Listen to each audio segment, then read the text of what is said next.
First ಕನ್ನಡಕ್ಕೆ ಸ್ವಾಗತ. ನಾನು ಉಮರ್ ಫಾರೂಕ್.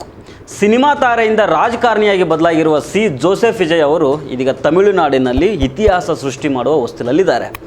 ಸೋಮವಾರ ನಿನ್ನೆ ಅವರ ಪಕ್ಷ ತಮಿಳಿಗ ವೆಟ್ರಿ ಕಳಗಂ ಟಿವಿಗೆ ಎಲ್ಲ ಲೆಕ್ಕಾಚಾರಗಳನ್ನು ಉಲ್ಟಾ ಮಾಡಿ ತಮಿಳುನಾಡಿನ ಹಳೆಯ ರಾಜಕೀಯ ವ್ಯವಸ್ಥೆಯನ್ನೇ ಅಲುಗಾಡಿಸಿದೆ. ವಿಜಯ್ ಅವರ ಈ ಭರ್ಜರಿ ರಾಜಕೀಯ ಏರಿಕೆಯನ್ನು ಲೆಜೆಂಡ್ರಿ ನಟ ರಾಮಚಂದ್ರನ್ MGR ಅವರಿಗೆ ಹೋಲಿಸಲಾಗ್ತಾ ಇದೆ. 1977ರಲ್ಲಿ MGR ಅವರು DMK ಪಕ್ಷದಿಂದ ಹೊರಗೆ ಬಂದು ತಮ್ಮದೇ ಒಂದು ಪಕ್ಷ ಕಟ್ಟಿ ಮುಖ್ಯಮಂತ್ರಿಯಾಗಿದ್ದರು. ಈಗ ವಿಜಯ್ ಕೂಡ ಅದೇ ಹಾದಿಯಲ್ಲಿದ್ದಾರೆ. ವಿಜಯ್ ಗೆಲುವು ಅಭಿಮಾನಿಗಳಲ್ಲಿ ಸಂಭ್ರಮವನ್ನು ತಂದಿದ್ದರೂ ಮುಖ್ಯಮಂತ್ರಿ ಗಾದಿ ಇರೋದಕ್ಕೆ ಅವರಿಗೆ ಇನ್ನೂ ಕೆಲವು ಅಡೆತಡೆಗಳಿದ್ದಾವೆ. 234 ಸದಸ್ಯ ಬಲದ ತಮಿಳುನಾಡು ವಿಧಾನಸಭೆಯಲ್ಲಿ ಸರ್ಕಾರ ರಚನೆ ಮಾಡೋದಕ್ಕೆ 118 ಸ್ಥಾನಗಳ ಅಗತ್ಯ ಇದೆ. ಆದರೆ ವಿಜಯ್ ಅವರ ಟಿವಿಗೆ ಪಕ್ಷ 108 ಸ್ಥಾನಗಳನ್ನು ಗೆದ್ದಿದ್ದು ಬಹುಮತಕ್ಕೆ 10 ಸ್ಥಾನಗಳ ಕೊರತೆ ಇದೆ.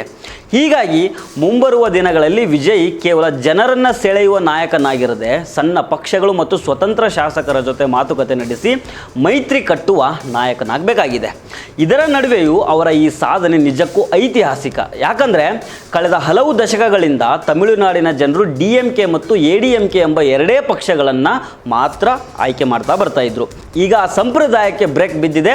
ಸಮಾಜ ವಿಜ್ಞಾನಿ ಶಿವ ವಿಶ್ವನಾಥನ್ ಹೇಳುವಂತೆ ವಿಜಯ್ ಅವರಲ್ಲಿ ಒಂದು ವಿಭಿನ್ನವಾದ ಉತ್ಸಾಹ ಇದೆ. ಅವರಲ್ಲಿರುವ ಲವಲವಿಕೆ, ಆತ್ಮವಿಶ್ವಾಸ ಮತ್ತು ವೈಯಕ್ತಿಕ ಸಾಮರ್ಥ್ಯ ಅವರಿಗೆ ಹೊಸ ಬಗೆಯ ಶಕ್ತಿಯನ್ನು ಕೊಟ್ಟಿದೆ. ಮತದಾನ ಮುಗಿದ ನಂತರದ ವಾರಗಳಲ್ಲಿ ವಿಜಯ್ ತಮ್ಮ ಸಾರ್ವಜನಿಕ ವರ್ಚಸ್ಸನ್ನು ಬಹಳ ಎಚ್ಚರಿಕೆಯಿಂದ ಕಟ್ತಾ ಇದ್ದಾರೆ. ಅವರು ಪ್ರಮುಖ ದೇವಾಲಯಗಳು ಮತ್ತು ಚರ್ಚ್ಗಳಿಗೆ ಭೇಟಿ ಕೊಡ್ತಾ ಇರುವ ದೃಶ್ಯಗಳು TV ಮತ್ತು ಮೊಬೈಲ್ಗಳಲ್ಲಿ ಹರಿದಾಡ್ತಾ ಇದ್ದಾವೆ. ತರ್ಕಬದ್ಧ ಚಿಂತನೆ ಮತ್ತು ಸಮಾನತೆ ಇರುವ ಸ್ವಾಭಿಮಾನ ಚಳವಳಿಯಿಂದ ರೂಪುಗೊಂಡ ತಮಿಳುನಾಡಿನ ರಾಜಕಾರಣದಲ್ಲಿ ವಿಜಯ್ ಅವರ ಈ ಧಾರ್ಮಿಕ ನಡೆ ಬಹಳ ಲೆಕ್ಕಾಚಾರದಿಂದ ಕೂಡಿದೆ ಅಂತ ಹೇಳಲಾಗ್ತಾ ಇದೆ. ತಮಿಳುನಾಡಿನಲ್ಲಿ ಸಿನಿಮಾ ಮತ್ತು ರಾಜಕಾರಣಕ್ಕೆ ಹಿಂದಿನಿಂದನೂ ನಂಟಿದೆ.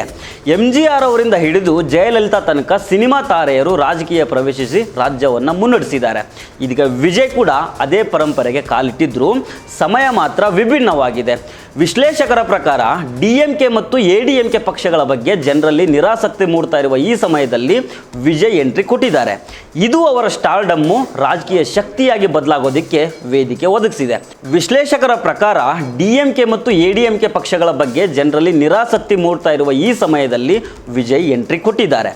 ಇದು ಅವರ ಸ್ಟಾರ್ಡಮ್ಮು ರಾಜಕೀಯ ಶಕ್ತಿಯಾಗಿ ಬದಲಾಗೋದಕ್ಕೆ ವೇದಿಕೆಯನ್ನು ಕೊಟ್ಟಿದೆ. ಆದರೆ ವಿಜಯ್ ಅವರ ರಾಜಕೀಯ ಹಾದಿ ಅಷ್ಟು ಸುಲಭದಾಗಿರಲಿಲ್ಲ. ಕಳೆದ ವರ್ಷ ಅವರ ಪಕ್ಷದ ಸಮಾವೇಶದಲ್ಲಿ ಸಂಭವಿಸಿದ ಕಾಲ್ತುಳಿತದಲ್ಲಿ ಹಲವರು ಮೃತಪಟ್ಟಿದ್ದು ದೊಡ್ಡ ಹಿನ್ನಡೆಯಾಗಿತ್ತು. ಆದರೂ ಮತದಾರರು ಅವರನ್ನು ಕ್ಷಮಿಸಿದಂತೆ ಕಾಣ್ತಾ ಇದೆ. ಇನ್ನು ಪೂರ್ಣಾವಧಿ ರಾಜಕೀಯಕ್ಕೆ ಬರುವ ಮುನ್ನ ಅವರ ಕೊನೆಯ ಸಿನಿಮಾ ಜನನಾಯಕನ್ ಜನವರಿಯಲ್ಲಿ ರಿಲೀಸ್ ಆಗಬೇಕಾಗಿತ್ತು. ಆದರೆ ಸೆನ್ಸಾರ್ ಬೋರ್ಡ್ ಜೊತೆಗಿನ ವಿವಾದದಿಂದಾಗಿ ಅದು ಈ ತನಕನೂ ಬಿಡುಗಡೆ ಆಗಿಲ್ಲ. ವಿಜಯ್ 2024ರಲ್ಲೇ ಅಧಿಕೃತವಾಗಿ TVK ಪಕ್ಷವನ್ನು ಸ್ಥಾಪನೆ ಮಾಡಿದ್ರು. ಅವರ ರಾಜಕೀಯದ ಬೇರುಗಳು ಬಹಳ ಹಿಂದೆನೇ ಶುರುವಾಗಿದ್ವು. 2009ರಲ್ಲೇ ತಮ್ಮ ಅಭಿಮಾನಿ ಸಂಘಗಳನ್ನು ವಿಜಯ್ ಮಕ್ಕಳ ಏಕಂ ಅನ್ನೋ ಕಲ್ಯಾಣ ಸಂಘಟನೆಯಾಗಿ ಬದಲಾವಣೆ ಮಾಡಿದ್ರು. ಶಿಕ್ಷಣ, ನೆರವು ಮುಂತಾದ ಸಮಾಜ ಸೇವೆಗಳನ್ನು ಮಾಡ್ತಾ 2011ರಲ್ಲಿ ADMK ಮೈತ್ರಿಕೂಟವನ್ನು ಬೆಂಬಲಿಸುವ ಮೂಲಕ ತಮ್ಮ ವೋಟ್ ಬ್ಯಾಂಕ್ ಶಕ್ತಿಯನ್ನು ಪರೀಕ್ಷೆ ಮಾಡಿದ್ರು.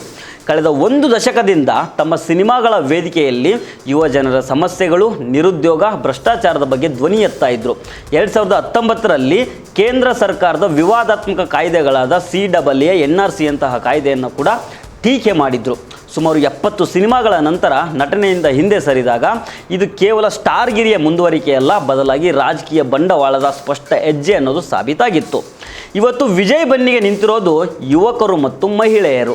ಆಕ್ಸಿಸ್ ಮೈ ಇಂಡಿಯಾದ ಸಮೀಕ್ಷೆಯ ಪ್ರಕಾರ ತಮಿಳುನಾಡಿನ 42%ರಷ್ಟಿರುವ 18ರಿಂದ 39 ವರ್ಷದ ಒಳಗಿನ ಮತದಾರರು ವಿಜಯ್ ಬೆಂಬಲಕ್ಕೆ ನಿಂತ್ಕೊಂಡಿದ್ದಾರೆ. ಮಹಿಳೆಯರು ಹಾಗೂ ಹಿಂದುಳಿದ ವರ್ಗಗಳ ಜನರ ಬೆಂಬಲ ಕೂಡ ಅವರಿಗಿದೆ. ರಾಜಕೀಯ ವಿಶ್ಲೇಷಕ ಪ್ರಶಾಂತ್ ಕಿಶೋರ್ ಹೇಳುವಂತೆ ವಿಜಯ್ ಈಗ ತಮಿಳುನಾಡಿನ ಹೊಸ ಭರವಸೆ. ಗಾಯಕ ಮತ್ತು ಹೋರಾಟಗಾರ TM ಕೃಷ್ಣ ಅವರ ಪ್ರಕಾರ ಇದು ದ್ರಾವಿಡ ರಾಜಕಾರಣದ ವಿರುದ್ಧದ ತೀರ್ಪಲ್ಲ, ಬದಲಾಗಿ ವಿಜಯ್ ಜನರಿಗೆ ಹೊಸ ಕಲ್ಪನೆಯನ್ನು ಕೊಡ್ತಾ ಇದ್ದಾರೆ. ತಮಿಳುನಾಡು ಉತ್ತಮ ಆರ್ಥಿಕ ಬೆಳವಣಿಗೆಯನ್ನು ಕಂಡಿದ್ದರೂ ಯುವ ಜನರು ಬದಲಾವಣೆಯನ್ನು ಬಯಸ್ತಾ ಇದ್ದಾರೆ. ಇದೇ ಕಾರಣಕ್ಕೆ ರಜನಿಕಾಂತ್ ಅಥವಾ ಕಮಲ್ ಹಾಸನ್ ಅವರಿಗಿಂತ ವಿಜಯ್ ಯಶಸ್ವಿಯಾಗಿದ್ದಾರೆ ಅಂತ ಹೇಳಲಾಗ್ತಾ ಇದೆ.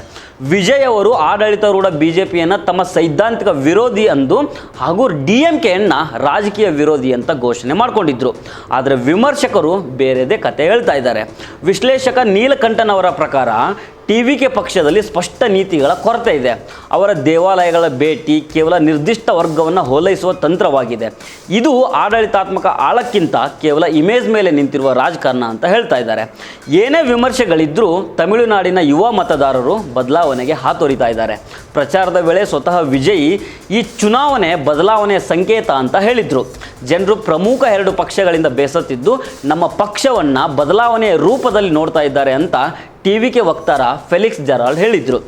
ಒಟ್ಟಿನಲ್ಲಿ ತಮಿಳುನಾಡಿನ ರಾಜಕೀಯ ಚಿತ್ರಣ ಈಗ ಸಂಪೂರ್ಣ ಬದಲಾಗ್ಬಿಟ್ಟಿದೆ.